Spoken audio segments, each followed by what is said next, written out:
నమస్తే, welcome to Yadav vision. ఆమె ఒక సాధారణ మహిళ, కానీ సాధించాలని గట్టి తపన, సంకల్ప బలమున్న మహిళ. అలాగే ఆమె తన జీవిత ప్రయాణంలో ఎన్ని ఆటంకాలు ఎదుర్కొని విజయం అనే శిఖరంపై చేరుకొని ఎంతోమందికి మార్గదర్శకంగా నిలిచింది. తమ కలలను సహకారం చేసుకోవడానికి దృఢమైన సంకల్పం మరియు దృఢత్వం కలిగిన మహిళ. ఆమె ప్రపంచంలోనే అత్యంత ఎత్తైన పర్వత శిఖరమైన మౌంట్ ఎవరెస్ట్ను 2 సార్లు అధిరోహించిన పర్వతారోహకురాలు సంతోష్ యాదవ్ నేటి తరానికి ఆదర్శం. యాదవ్ విజన్ అందిస్తున్న సంతోష్ యాదవ్పై ప్రత్యేక కథనం మీకోసం.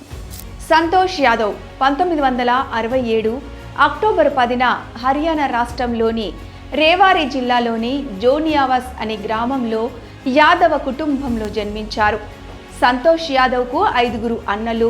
సంతోష్ యాదవ్ స్థానికంగా ఉన్న గ్రామీణ పాఠశాలలో చదివింది. ఆపై ఢిల్లీకి వెళ్ళి అక్కడ కూడా పాఠశాలల్లో చేరింది. ఉన్నత చదువులు చదువుకోవాలన్న ఆలోచనలతో సంతోష్ యాదవ్ జైపూర్లోని మహారాణి కాలేజీలో చేరింది. ఆమె చదువుల కోసం బలవంతంగా వెళ్ళవలసి వచ్చింది. 16 ఏళ్ల వయసులోనే ఆమెకు పెళ్లి చెయ్యాలని తల్లిదండ్రులు పట్టుబట్టారు. అయినా ఆమె చదువులు ఆపకుండా జైపూర్లోని మహారాణి కాలేజీలో చదువుకుంది.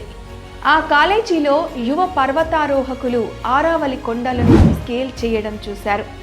యాదవ్ అక్కడ ఆమెకు పర్వతారోహణపై ఆసక్తి కలిగింది. ఎకనామిక్స్ గ్రాడ్యుయేట్ అయిన యాదవ్ సివిల్ సర్వీస్ పరీక్ష రాయడానికి కూడా ఆసక్తి చూపారు. అయితే ఆమె కఠినమైన నిర్ణయంతో తాను పర్వతారోహణ చెయ్యాలన్న మరో నిర్ణయంతో సివిల్స్ పరీక్షలను పక్కన పెట్టేసింది. కాలేజీలో పర్వతాలను స్కేలింగ్ చేయడంపై ఇంట్రెస్ట్ చూపించిన Yadav Nehru institute of mountain ఇంజనీరింగ్లో చేరారు. ఆమె నిర్ణయంపై తండ్రి ఆగ్రహం వ్యక్తం చేశాడు.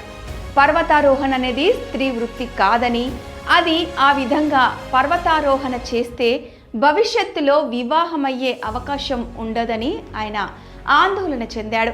అయినప్పటికీ యాదవ్ ఇన్స్టిట్యూట్లో 1 నెల కఠినమైన శిక్షణ పొందారు. 1989లో సంతోష్ యాదవ్ నన్కున్ ప్రాంతానికి 9 nation international climbing camp cum ఎక్స్పెడిషన్లో చేరే ప్రతిష్టాత్మక అవకాశాన్ని పొందారు. 31 మంది బలమైన జట్టులో యాత్ర చేపట్టిన ఏకైక మహిళా సభ్యురాలు యాదవ్. ఆమె దానిని విజయవంతంగా పూర్తి చేసి 21,653 అడుగుల కష్టతరమైన ఆరోహణ అయిన మౌంట్ వైట్ నిడిల్ను స్కేల్ చేసిన తర్వాత తూర్పు కారాకోరం సాహస యాత్ర తర్వాతే యాదవ్ మౌంట్ ఎవరెస్ట్పై తన దృష్టి పెట్టింది. ఇది చాలామందిని భయపెట్టింది, మరి అనేక మంది ప్రాణాలను కూడా బలిగొంది. 1990లో ఆమె ఇండో తైవానీస్ ససేర్ కాంగ్రీ 1 యాత్రలో సభ్యురాలిగా ఎంపికైంది. ఇప్పటికీ యాదవ్ పర్వత శిఖరాలకు అత్యంత కష్టతరమైన మార్గాలలో ఖ్యాతిని పొందారు. మరియు ఆమె ఇక్కడ కూడా ఈ ఘనతను పునరావృతం చేసింది. వెస్ట్ ఫేస్ రూట్ నుండి తూర్పు కారాకోరం యొక్క ఎత్తైన శిఖరాన్ని అధిరోహించిన ప్రపంచంలోనే మొదటి మహిళగా ఆమె గుర్తింపు పొందింది. సంతోష్ యాదవ్ ఎవరెస్ట్ శిఖరాన్ని అధిరోహించినప్పుడు 1992లో యాదవ్ ఎవరెస్ట్ శిఖరాన్ని అధిరోహించడం ప్రారంభించింది మరియు కష్టతరమైన కాంగ్షుంగ్ పాస్ నుండి విజయవంతంగా పూర్తి చేసింది. ఈ ఘనత ఆమెను తొలిసారిగా ఎవరెస్ట్ను అధిరోహించినప్పుడు కేవలం 20 ఏళ్ల వయసులోనే ఈ ఘనత సాధించిన అతి పిన్న వయస్కురాలిగా నిలిచింది. అయినప్పటికీ ఆమె శిఖరంపై తన అభిరుచిని పెంచుకుంది. 1993 ఇండో నేపాలిస్ జట్టుతో మళ్ళీ దానిని అధిరోహించింది. యాదవ్ చాలా అరుదుగా కనిపించే అపారమైన ధైర్యం మరియు పట్టుదల ఆమె సొంతం. ఆమె 1992 మిషన్ సమయంలో ఆక్సిజన్ కొరత కారణంగా కుప్పకూలిన 2 పర్వతారోహకుల ప్రాణాలను రక్షించడానికి ప్రయత్నించింది. ఒకరిని రక్షించడంలో ఆమె విఫలమైనప్పటికీ యాదవ్ తన ఆక్సిజన్ను అతనితో పంచుకున్నందుకు మోహన్ సింగ్ని బ్రతికించింది.